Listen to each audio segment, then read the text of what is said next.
Hello and welcome to the CAD source with AutoCAD.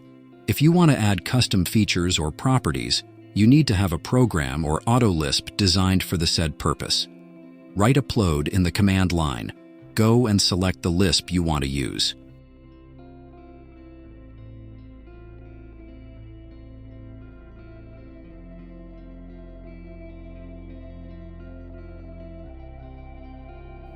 I want to calculate the area of multiple polygons of different sizes. Write the Lisp command.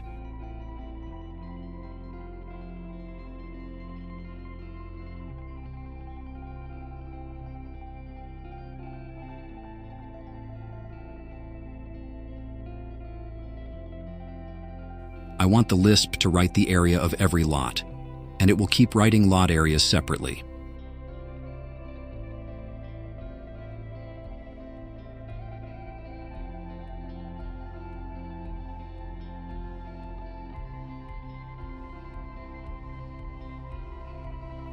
Thank you for watching this tutorial.